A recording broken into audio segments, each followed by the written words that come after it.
Hello, everyone. I'm Lauren Conlin, and welcome to Pop Crime TV's The Outlier. Today, we are diving into such a heartbreaking case that has sparked a nationwide call for change, and that's the murder of 5-year-old Harmony Montgomery. So, today, I have a very special guest, Carol Erskine, a retired Massachusetts judge with over 20 years of experience on the bench. She's also an author. Her most recent book, A Cruel Injustice, is available now. And Carol is a fierce advocate for reforming a broken system. And I'm going to explain to you how this all connects to Harmony. So, Carol's connection to Harmony's story, I mean, it does run deep. She presided over the adoption of Harmony Montgomery's brother Jamison in her Worcester courtroom just weeks before Harmony, who was 5 years old at the time, was murdered in Manchester, New Hampshire by her father, Adam Montgomery, in late 2019. Now, Harmony's death came just after a series of missed warnings by the system. And this little girl, I mean, what happened to her? I have a hard time even saying it out loud without getting choked up, but she was essentially beaten to death over a bathroom incident by her father. And her little body was hidden in a duffel bag, moved between a car trunk, a cooler, a shelter vent, a workplace freezer. And unfortunately, her body has never been found. Adam Montgomery will not disclose where it is.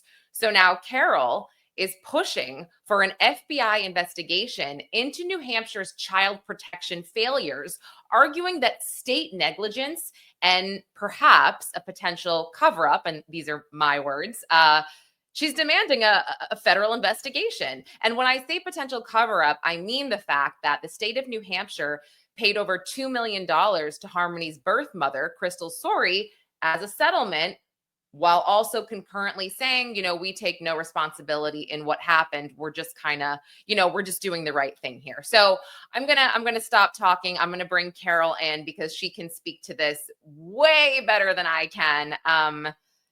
Carol, thank you so much for joining me. It's an honor to have you here. Well, thank you so much for having me and for your advocacy for Harmony. I mean, this is an issue that I have been involved with for as many people know and for a long time. And I am just happy to talk about it in order to get support, especially now that we filed for a federal investigation last week. I know. I mean, it's such big news, and you've done incredible work because I think, you know, it, the family court system, right? It's not perfect. We know there are many flaws, but when a child loses her life and it didn't have to happen, it didn't have to be this way. There were many things that happened leading up to Harmony being placed in her father's care, which should have been red flags for New Hampshire, for the system here. And that just wasn't the case. This is true. I have often said it this way. Everything that could go wrong for Harmony Montgomery did go wrong for Harmony Montgomery. And it starts in Massachusetts with the complete failure of the child welfare system and the legal system that allows lawyers to put in front of a judge a child's supposed preference. I mean, I think one of the biggest issues I had in Massachusetts and still have and had as a judge is that Massachusetts is in the minority of states that will allow a child to say what the lawyer should represent at a custody trial, which is of course absurd. Harmony was 4 years old at the time. But the lawyer and the Committee for Public Counsel Services took the position that that's what she wanted. I mean, I never believed that for a minute. She barely knew her father. He had only seen her 20 times in 4 years, in 8 months. So that's one of the biggest problems that they have in Massachusetts that we're pushing to change. But a million things went wrong in Massachusetts and in New Hampshire. I don't think I realized I mean, I knew in certain states when a child is 12 or 13, sometimes the judge will say, who do you prefer? But, there's a big difference between a 4-year-old and a freaking 13-year-old here. But for those who are unaware of kind of what happened to Harmony, Harmony was last seen alive in 2019, but she wasn't reported missing really officially until 2021. So her disappearance came to light after her mother, Crystal Sorey, had reported her missing. And Crystal Sorey has her own issues with drugs. She obviously, Harmony was taken away from her. God, and it makes me so sad because she's taken from Crystal and given to Adam, and it's like it's just awful. But yeah, it raised a lot of concerns. She wasn't at school, and nobody said anything. I mean, it's mind blowing how everybody failed her. Like you said, everybody failed her, and it was Murphy's Law. Yes, I mean, first Massachusetts failed her in terms of how they handled the trial. And this was a case that was 4 years and 8 months, which means there were thousands of pages. I know I've done thousands of child abuse cases just like this, and presided over them. So I know that the file would have had thousands of pages of documentation. This was a review of an earlier finding that both parents were unfit. And in that review, Crystal Sorey wanted to be there, but was actually in Boston on Jamison's case. And they went ahead without her on the representation of the lawyer that Crystal was in agreement with this and with Adam having custody. She has adamantly denied that. And so it's difficult to say exactly what happened. But then there was basically what amounted to a 6 or 7 hour trial on a case that was 4 years and 8 months, where you have 3 lawyers, all from the Committee for Public Counsel Services, all hired by the same people, all paid by the same people, representing the mother, the father, and the child, and DCF. And the 3 public counsel lawyers, they each had a position that Adam should have custody. Now that's okay for Adam's lawyer. And mother's lawyer basically took the position that Crystal agreed, and then the child's lawyer basically took the position that's what Harmony wanted. So in the DCF case was very weak. So basically they presented almost no evidence of the fact that Adam Montgomery hadn't complied with services or a psychological evaluation or a family plan, that he had only visited her 20 times in 4 years and 8 months. None of that got before the judge. And then it ended up with the judge giving custody to him and not ordering a home study so that Harmony would be followed in New Hampshire by social workers. So she was just basically transferred to him and in February of 2019, and then New Hampshire is New Hampshire's actually a more tragic story. How she was tormented the whole time she was with him, right up until the day he killed her. So it's really a tragic story. I don't understand how that even happens too, because I believe, and correct me if I'm wrong, they were living out of a car at a certain point. So they didn't do any home visits. I think that the term used was there was a miscalculation of risk, but it's like miscalculation. You didn't do any calculations. You didn't do anything. You did absolutely nothing. And weren't there were reports that Adam was abusive. He had a history of abuse and drug use, right? Like this is all out there. Yeah, he had a history of drug use. He had a history of criminal behaviors. In Massachusetts, he shot someone in the head during a drug deal gone bad. And in New Hampshire, he stabbed someone in the leg and pushed them out of the car. He held people at knife point. I mean, he had a very, very, very violent history. And those criminal records didn't come in the review and redetermination trial in Massachusetts, according to the OCA, and for the reasons I wrote about when I wrote the Massachusetts story. But in New Hampshire, the case really got in front of the Department of Children, Youth, and Families on July 29th when they got a call from Harmony's from Adam Montgomery's uncle, Hmm. and and he basically said Harmony has a severe black eye. She has bruising down the side of her face. My nephew did it. My nephew told me he did it. He said I bashed her around the house. This was also true in the murder trial because he was also tried for that injury. And it was up to the department then by law to immediately dispatch a social worker to that home to evaluate the black eye. It was by law. So that's what DCYF did. They immediately dispatched a social worker to that home, Hmm. and it was required that by law, the social worker in DCYF had to call the police because it was an allegation of a physical felony assault. And so that's what they had to do. So the governor the governor's office had an investigation done, and the investigation says, that DCYF sent a social worker to the home. He evaluated Harmony when she was getting into a car with her father Hmm. and recorded that there were no bruises. And of course, we know now from the trial and from his wife and everybody else that he really didn't see her. But what he wrote and documented, according to the governor's report, is that he evaluated her and there were no bruises. And then, knowing that he had to call the police by law, sends an email to the police saying, I evaluated the children, because Kayla Montgomery had two other children in the house, no bruises or marks. And so he essentially called the police off. And so the basis of my federal investigation is that Harmony had a due process, a federal due process right to a fair investigation. Because what we learned at the trial was because he had to tell the truth at the trial, he couldn't perjure himself. So he had to say, I drove up just as a man I recognized as Adam Montgomery was leaving with a small child. I could see from 30 feet away that it was a girl, but they said you never saw her face. It was a fleeting encounter. And basically, he drove up, was 30 feet away, and never really drove up to evaluate Harmony.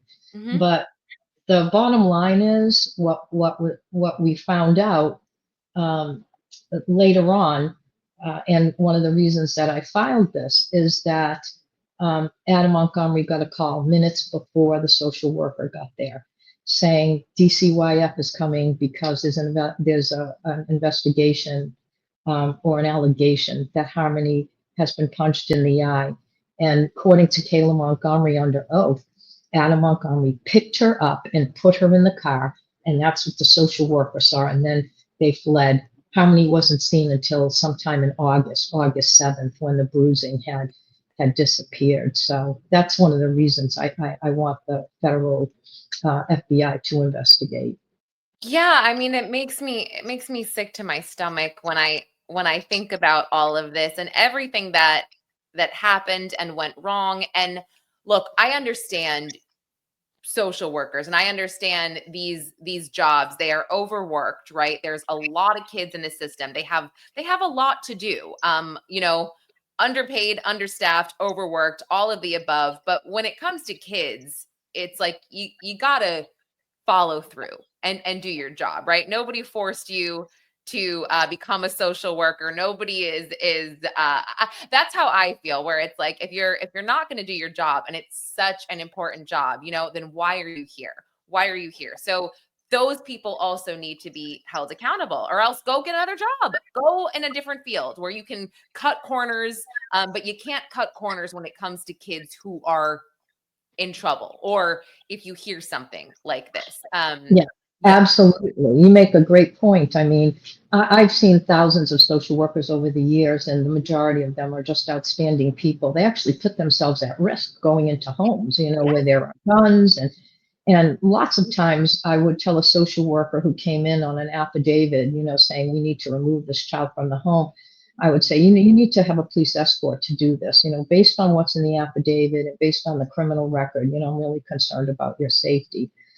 Harmony's case is a bit different in New Hampshire because the social worker in that case, and this was an article that was released by a New Hampshire, it's kind of a New Hampshire newspaper or newsletter. released information about the social worker. The social worker was a police officer and assigned to a New Hampshire hospital at one time. And according to this article, he was let go because there had been domestic violence incidents. And then the union placed him in the Department of Youth Services as a youth counselor for children, for kids, teenagers who were being detained because they had been in trouble with the juvenile justice system. Mm. But the interesting thing that I write about on my blog or on my three-part series is that Adam Montgomery's youth counselor was the social worker who was assigned to investigate the allegations of Harmony's injury. And so, according to the documentation in the DCYF file, the grandmother or the great grandmother of Harmony called DCYF saying, "You can't have that social worker going in. Someone needs to see Harmony." No one went in that day on July 29th. And the grandmother was calling DCYF, according to their own records in the discovery of the civil litigation, saying the social worker has known Adam Montgomery for 15 years. And that was her. Whether it was 15 years ago or 15 years, I'm just saying what was in the civil litigation. And so, but DCYF knew he had a connection to Adam Montgomery. And so the concern then becomes, why wasn't it evaluated that day? Why was there a wait? Because the injury happened on July 22nd. The call came in on July 29th. The social worker sat there while Adam Montgomery put her in the car, and then he went and interviewed the mother with the two little children, and then contacts the police by email, because you can't get out of the email, saying, "I saw the children, no bruises." But the governor's report basically said he saw the children, including Harmony Montgomery. So he couldn't get around that when he testified in the murder trial. So, my position has been and still is that Harmony would have lived if the police had not been called off that day, because they would have seen how severe that bruise was. And he would have been, in my view, arrested and charged with what he was later convicted of. So there are lots of concerns. Why did DCYF keep a social worker who knew Adam Montgomery? Who called minutes before he Who was made about? that call? Right. We don't know who made that call, right? We have no idea. No, we don't have any idea of that. The only thing we know is by the testimony of the social worker, he called Adam Montgomery later that day to make an appointment to see Harmony the next day. And Adam Montgomery, according to the social worker's testimony, said, "Oh, the kids are sick. I need to take Harmony to, they need to be seen." And then they just scheduled this meeting for August 7th. It's now 17 days after the black eye, where the social worker says, "Oh, there's a little red mark," and interviews Harmony. According to the records, according to the governor's report, he went to the home. So, there's this whole scenario of what seems like he didn't remove Harmony from Kayla and Adam Montgomery, just interviewed, and then just said, "Okay, the other child hit her with this lightsaber," and of course we all know it's not true. Exactly. So I think she would have lived on July 29th. That's people can read my three-part series describing the events of what happened. But to me, what happened is the social worker was 30 to 40 feet away, so he could see Adam. Adam still had to get her into the car. Yeah. And so, my question is, why wouldn't you pull up and say, "Hey, I need to see her"? But instead, according to Kayla Montgomery, they got that call, and the lawyer, the prosecutor said, "Well, what happened?" Well, Adam grabbed her and basically fled with her. So I have this position that there was a lot of attempts by DCYF in general to keep Harmony from being seen by anyone. It seems that way. And look, I know that Kayla, she played a role in the trial. She did her part. I'm so disgusted by her and her lack of actions and her own, actions, I guess, as well when it came to Harmony, but mainly lack of. I hope she has nightmares, and I hope she sees Harmony's face every single day when she wakes up. Mhm. But I have to wonder, I mean, the social worker is connected to the Manchester Police Department, MPD, I'm assuming, Well, in he's connected in the sense that under the law in New Hampshire, which was the law at the time and still the law, there's a child, a multidisciplinary team, MDT, which has to be called in cases, certain cases of child abuse, sexual abuse, physical abuse, and Mhm. other cases, and they have to be reported to that. And then each town or county or city has a connection to the MDT. And in this case, the the agreement that was reached was that it was the Manchester police who the DCYF had agreed would be called, and so that's who he called. He called whoever the designated person was from the multidisciplinary team, but it was a police officer. But instead, he emailed because he was required by law to do that and Mhm. just said, "You got, I think you're all set." So that's the frustration because once they were called off, that to me, led to, just completely disastrous results. And then it just went on from there for 3 months where she was beaten, abused, tormented, isolated. 3 months where there were 17 additional reports of abuse and neglect by family members and neighbors, worried about her, really not investigated, including one where there was a report of sexual molestation of Harmony that was never investigated or reported to the multidisciplinary team. I guess I'm just wondering here. I mean, who would want to protect Adam Montgomery, especially he had this rap sheet. He was well known to the Manchester police. I mean, it's really kind of a head scratcher here. Who would want to protect him and why? Why would they want to protect him? That I think is the real question, which there might need to be an additional investigation, maybe an internal investigation into, a certain department with the Manchester police. Who knows? But I feel I feel like, Carol, again, what you're doing is so wonderful because I don't think this is the last time it's going to happen. I mean, we can hope and we can pray and that change is imminent, but have you gotten a response from the federal government or from anyone in the FBI yet, or can you share that?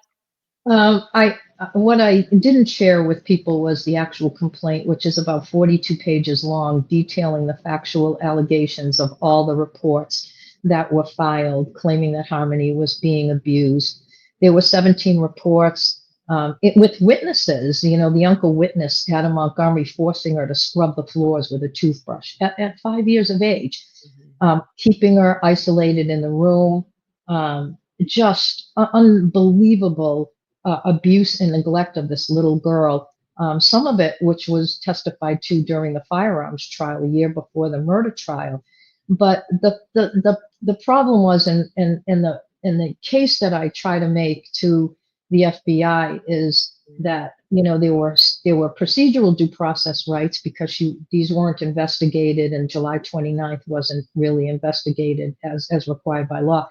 And then there's an allegation of what I call substantive due process, and that's where someone's rights to safety, medical care, basic human rights is violated without cause. And so there were two aspects to the federal investigation that I asked for, and I based that on the fact that Harmony was isolated, that these reports were coming in from family members, but not from what you call mandated reporters, doctors and Right, school people. right. So what we found out doing this investigation is that Harmony was never in school, even though she was in school at ages 3 and 4 in Massachusetts because she had a disability. She was born with a medical condition called Mhm. septo-optic dysplasia, left her blind in one eye and had other neurological issues. And so in Massachusetts, she had an ophthalmologist and I believe an endocrinologist, a neurologist, a pediatrician. She had special education services from age 3 and 4. But when she was with the father, He never registered her for school, preschool or school when she turned 5, and kept her isolated in the home. She was never seen by a pediatrician.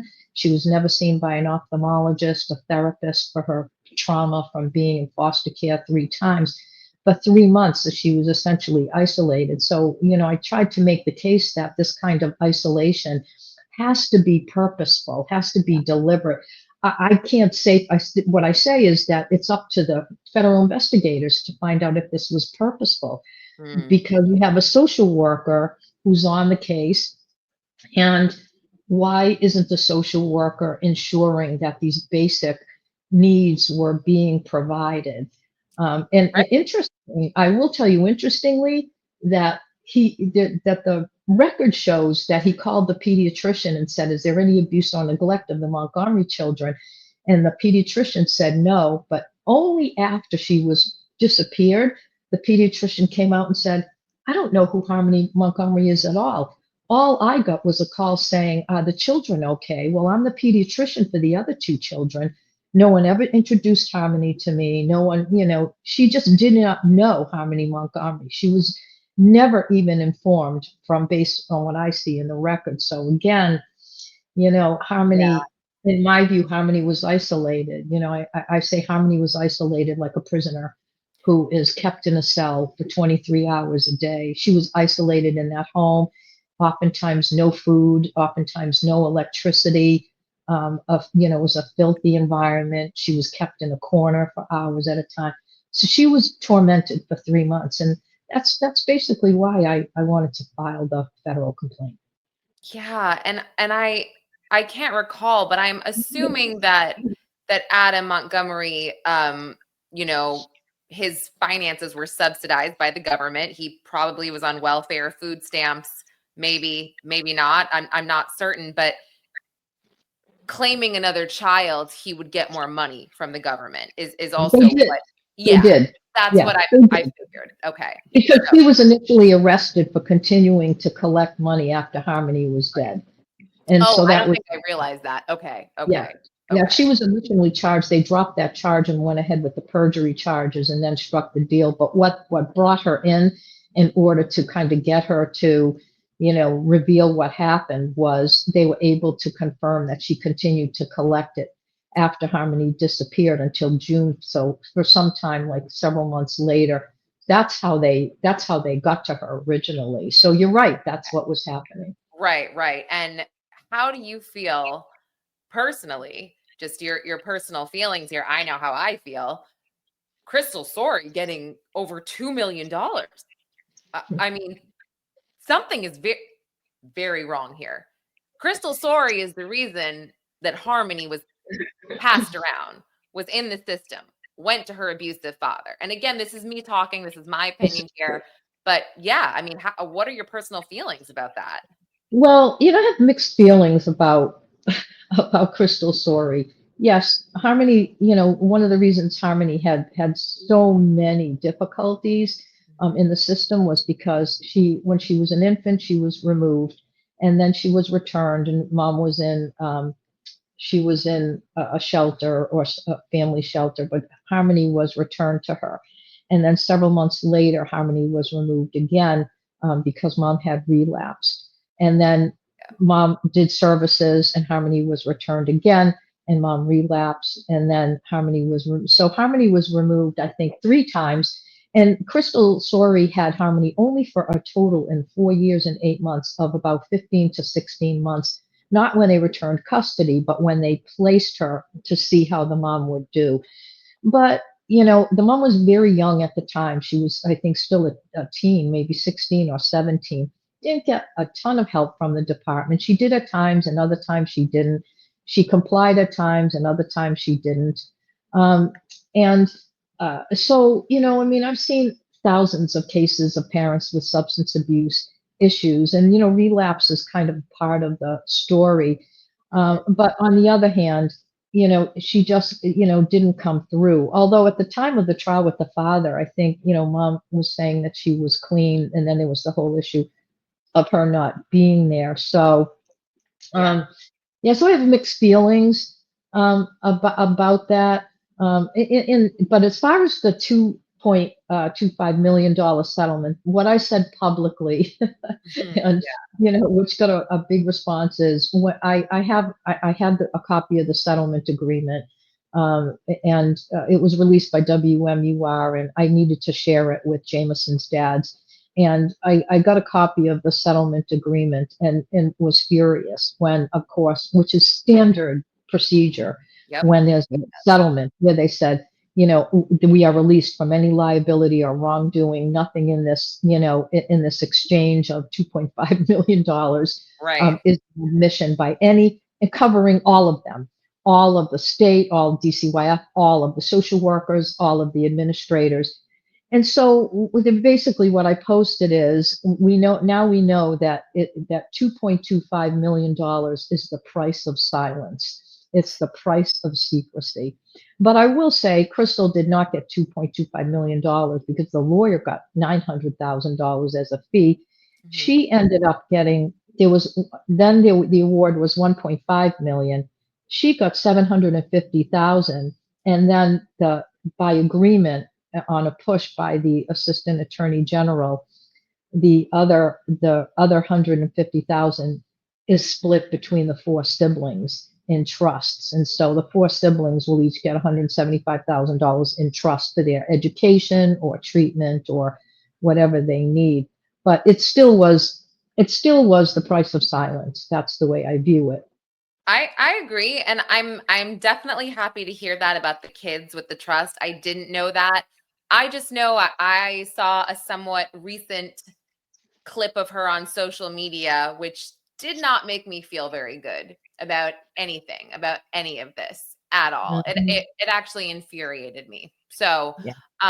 but It you was know, worrisome, wasn't it? It yeah, was it totally. was disturbing and concerning, just with the whole demeanor, and it was very, very concerning. Yeah, And I hope, because she has another child, she's very public about it. She's on her Facebook that she's the yeah. mother of an autistic child, and she's also very public about the fact that money was reserved for the siblings. And yeah, so I think, while that's good, I don't know exactly what the motive was for that.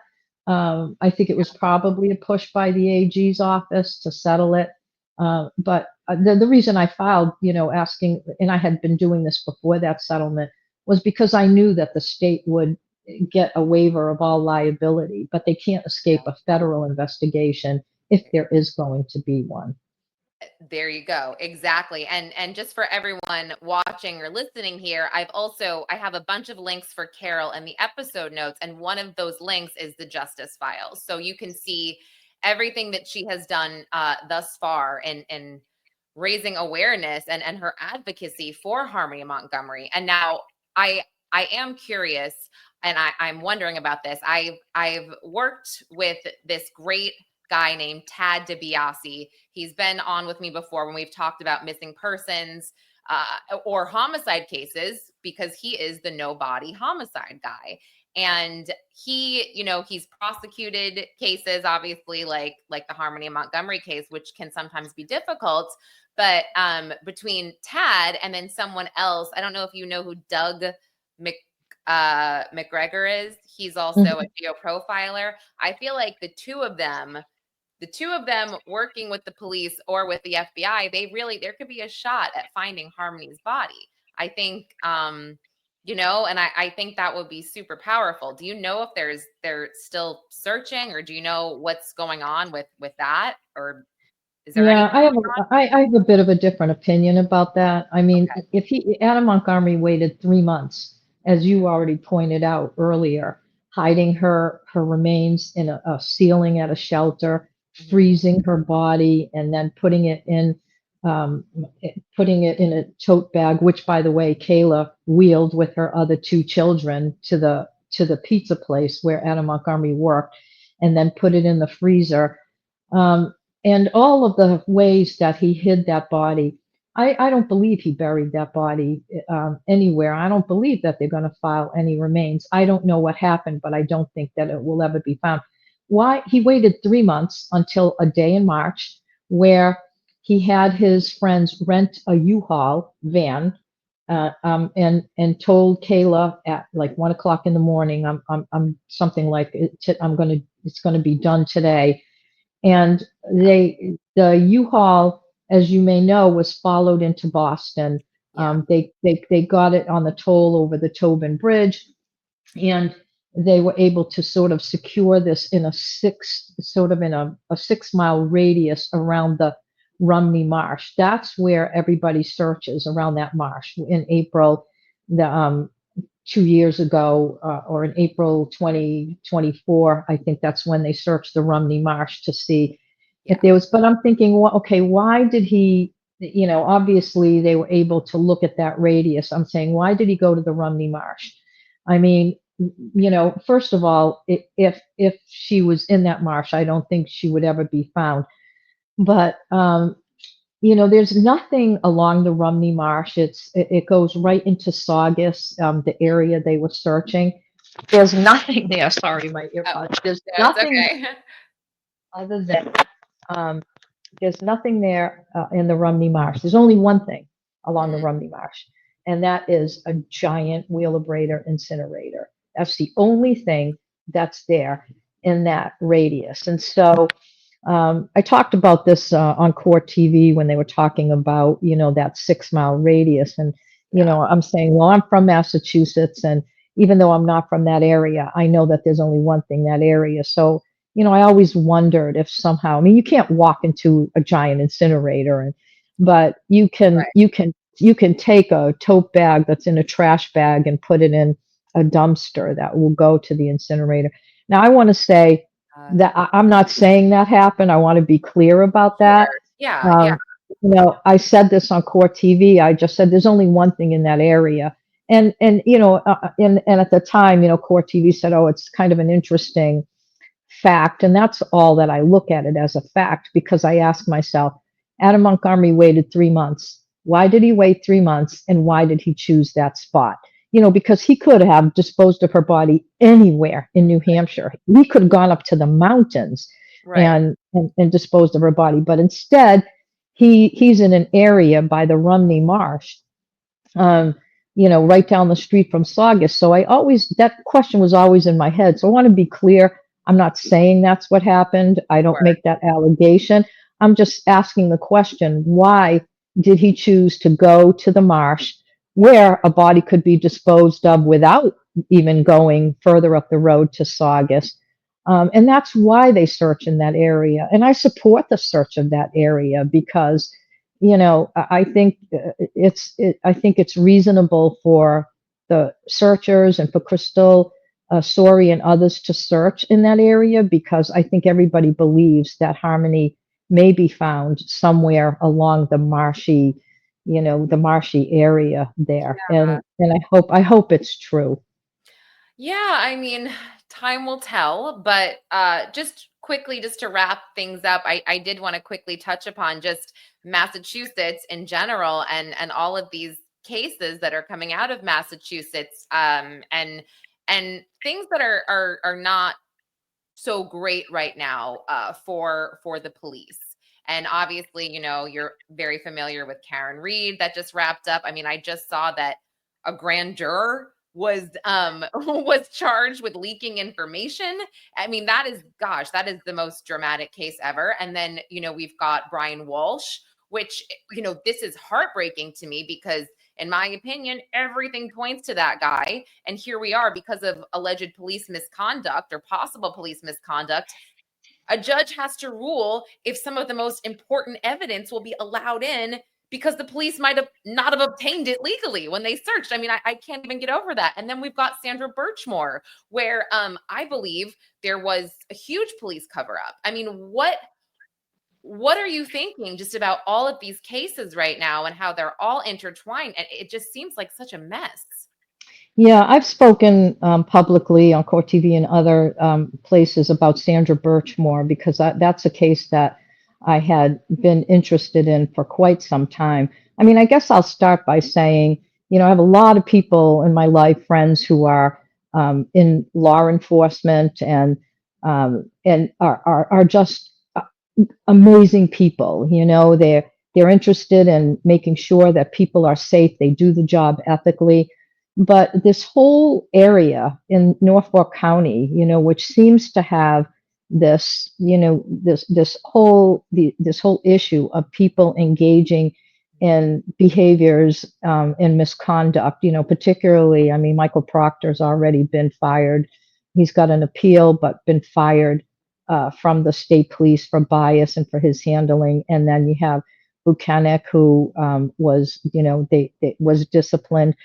And then, it starts to spill over into the other trials because these were the detectives who were assigned to the Norfolk County DA's office. So they were the ones investigating Walsh, and they're the ones investigating Reed, and and and then you have the whole Sandra Birchmore, which involves a police officer now federally charged Mm. from a neighboring town, but Sandra died in the town of Canton. And so, people are rightly concerned because you have the Karen Reed trial where the medical examiner would not find a homicide, and yet they still charged her with second degree murder. And then you have Norfolk County where the medical examiner found suicide, which has now basically been debunked by Dr. Baden and two other people. And you have the Norfolk County not filing state charges and believing the medical examiner. So it makes it kind of, you can see why people are so cynical. Right. It's just unprecedented. But, the Birchmore case is the one that hits home with me because, my whole life as a judge was all around children being abused, neglected. I saw many sexually exploited children. I saw too many children who were groomed. My whole professional life has centered around that. And so to take this girl who was groomed from the time she was 13, and he was, even by his own admission, engaged in sex. I don't like the fact that they use the term engaged in sex. He was raping her at 15 because she was under 16. That's certainly the allegation.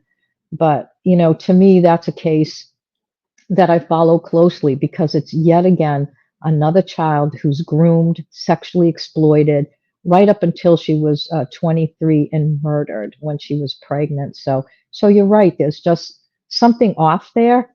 It's just hard to know. Yeah, and my personal feelings about Matthew Farwell and the trial, I don't necessarily think there's going to be a trial just from the fact that he seems to keep pushing off these court appearances. I feel like this federal investigation that's going on in Norfolk County, I believe it's bigger than maybe we think. I know that there's a lot of different police officers that are connected directly, indirectly to the Sandra Birchmore case. And I feel like Matthew Farwell could possibly cut some kind of a deal for life in prison. Obviously, he doesn't want the death penalty, but I don't know. Do you kind of feel the same way, or am I crazy? Maybe I'm just overthinking and speculating too much. Yeah, I don't think you're overthinking it. I mean, the trial, the evidence is so damaging by his own text messages, Ugh. and so the evidence is really damaging unless they're going to, use the medical examiner's finding. It's all going to boil down maybe again to expert testimony about whether or not she committed suicide by hanging. But the evidence is overwhelming now that it didn't happen and that it wasn't properly investigated. That you have, again, the Canton police going in there and determining very shortly afterwards that it was a suicide and not actually making clear that there was other evidence in there that showed that it wouldn't be a suicide. The investigation, they didn't ask people how excited she was about this baby. I mean, she had clothes in the dryer and then just, committed suicide. I mean, So, I think you really nailed it. It's like this team of cops, this team of investigators, they didn't do any investigating. I mean, if you listen to the Barstool the Case podcast, I mean, I thought that was amazing because they're going through all of Sandra's personality traits, right? They're talking about how all she did was text people, call people, messaging them on Facebook, you know, anybody who would listen. And so, you know, they made this statement like, okay, so Farwell came to break up with her, and instead of doing what she would normally do, text the world, she killed Hmm. herself without any that just doesn't make Yeah. any sense. Yeah, no sense It at all. No. absolutely makes no sense. And there were just major signs, that were missed. And there were other things and things that they didn't do, that DNA that they originally didn't test. They didn't test, I think Dr. Baden said they didn't test the fetus. I mean, she was pregnant and they didn't do any, I don't think they originally did any DNA on the fetus, which is interesting because everybody assumed it was Farwell's. Farwell. Yeah, and it's not, because the DNA has shown that it's not. And that to So, me, I was like, he is so stupid, where it's like, she should still be alive. That unborn baby should still be alive. This idiot, I mean, clearly he assumed it was his. And I know innocent until proven guilty, but allegedly he killed her because he didn't want it to come out that that was his baby. I mean, I just can't.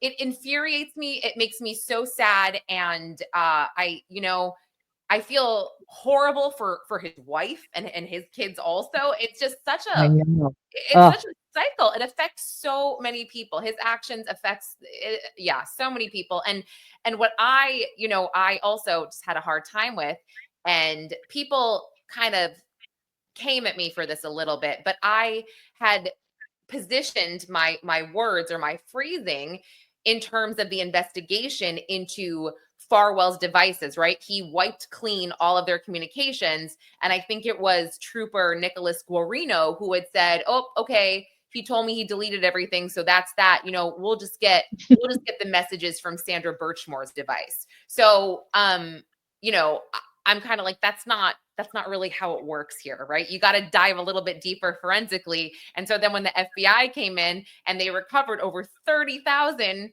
exchanges on that yeah, device, I'm kind of like, I get it. Maybe, they didn't have the tools to do this, but you don't just rely on another device. right, That's not what you right. do. I'm like, what?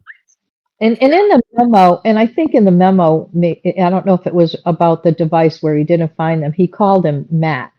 Mhm. Which I think there was sort of some kind of first name basis, as I recollect, giving, this idea again that maybe you have police officers who were protecting um, police officers in the county or in the next town.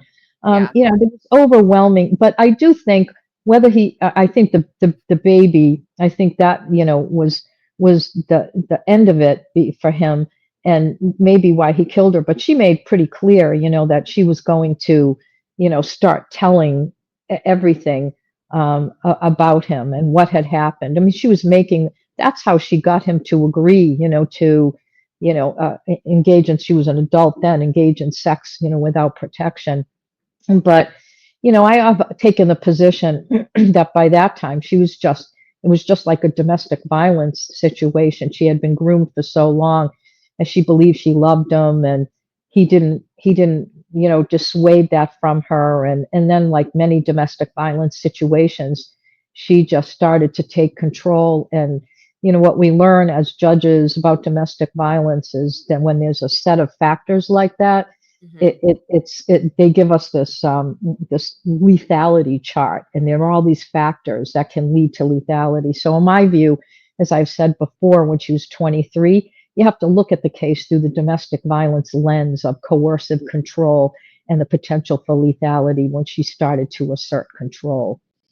Oh, absolutely. And I think Farwell, I mean, gosh, when those text messages came out and we knew that he started doing this with her when she was 15, I'm like, I mean, he's he's a pedo. He is like, that is the definition right there of pedo. I'm not going to say the full term. I don't want to get I don't want to get banned on YouTube, but Carol, this has been so incredibly helpful to speak with you about all of this. I so appreciate you taking the time to talk to me and talk about your advocacy. And also, I want to plug your book again, and that is in the episode notes. So you guys go and look for Carol's book, A Cruel Injustice. I have the Amazon link. I have her justice files, and you can find all of the articles in the media right now, because it's certainly making quite a splash. So thank you again. Well, yeah, and thank you. I appreciate your push on the book, because Blair and Jonathan, who are Jamison's dads, and I donate all profit from the book to the Dave Thomas Foundation for Adoption. So we decided we needed to tell the story, but we wanted to do something with the book. So it goes to the foundation, into this Wendy's Wonderful Kids. They find adoptive homes for kids that are hard to adopt, siblings, older kids, kids with disabilities. So it just helps with the book, and we're the Dave Thomas Foundation is a wonderful group of people. So thank you very much. You've been really gracious. I am grateful for you having me on, and it was a great No, conversation. stop. I'm like, stop. You're you're so wonderful. Well, thank you so much, Carol Erskine, everyone. I hope you'll come back and join me again, Carol. Thanks. Yep. Let me know. Keep in touch. Love to do it. Thank you so much. Thank you. Appreciate it. Thanks, Mark. Bye.